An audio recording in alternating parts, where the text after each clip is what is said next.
fifth thing is this, or the second thing today, I don't know, is, now you got to hear this out because it sounds a little confusing. Quit believing that you're too much or not enough.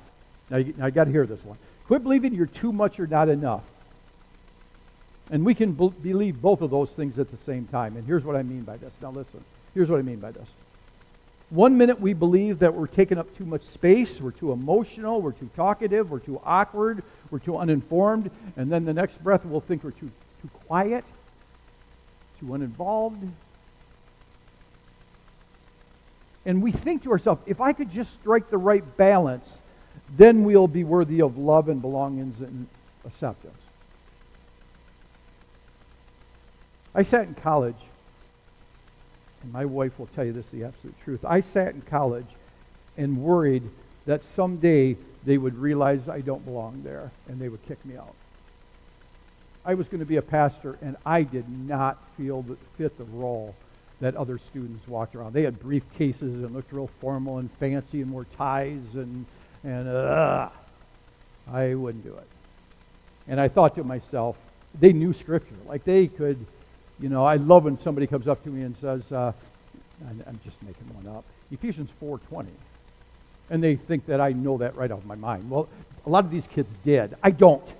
So if you say that to me, I'm going to go, yes. And act like I know. I have no idea what that says. But I just knew that I wasn't enough. In fact, I said to myself, and I said this all the time to myself when I sat in college, I'm the stupidest person in the class. I'm not going to make it. But I'll keep faking it as long as I can. In fact, I thought I might be a disaster as a pastor compared to these smart kids. These guys have it together, and I don't. Do you get what I mean by that? I felt it just wasn't enough, and that I would never be enough. But then something would happen, and I would speak up, and I'd think, wow, maybe that was too much. Maybe now that I open my mouth, they're really going to see how dumb I am. So I thought it was too much then. Sometimes I even catch myself now thinking I'm too loud, too optimistic, too much enthusiasm.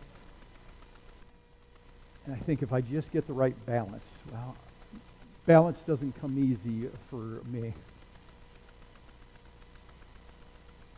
But I got to realize this too, the fact that Jeremiah 6:5 tells me and tells you. It says, hey Bob, before I formed you in the womb, I knew you.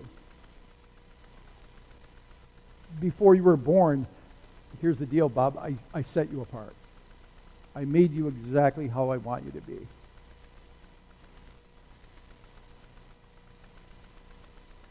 Can we just quit worrying about being too much and not enough, or not enough? Because here's the deal. To some people, I may be too much, but to other people, I may not be enough.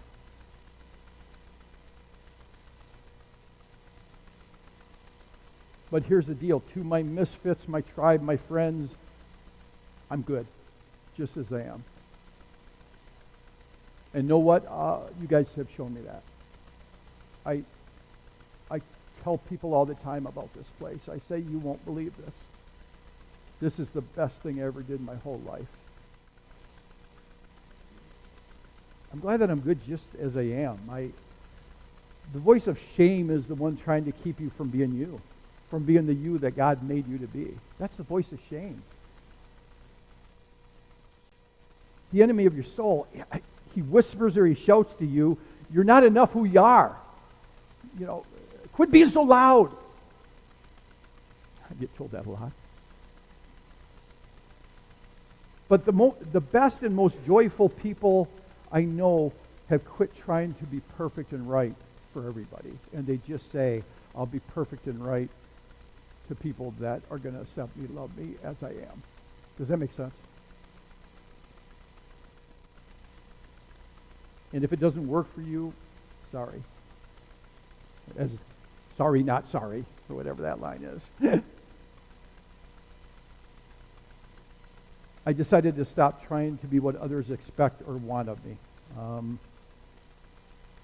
and become true to the Bob Streeter that God formed before I was born. And I just did that.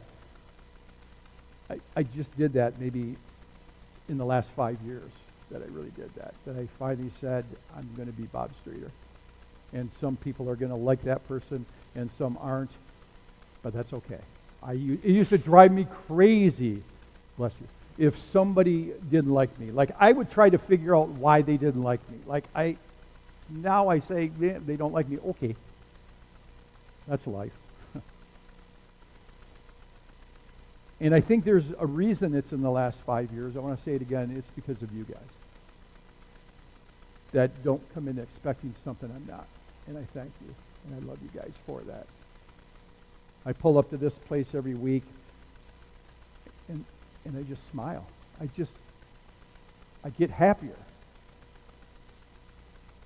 because I know I'm here. And I know people are going to walk through that door and say, we like Bob Streeter as Bob Streeter. I hope that makes sense. Here's the deal. Shame is really losing more and more in my life. Shame's losing. Man, I like that. And you guys will always have my love and gratitude for what you've been, for the healing that you've been in my life. And I just want to tell you that. See, our job is not to shrink or stretch ourselves to fit someone else's version of who we are. Just show up and be you. Just show up and be you. The God created you, and He's proud of you, and He likes who you are. Would you just be you? People who love and accept you, they just need you to be you. Flawed and flighty and loved and quiet and loud and whatever.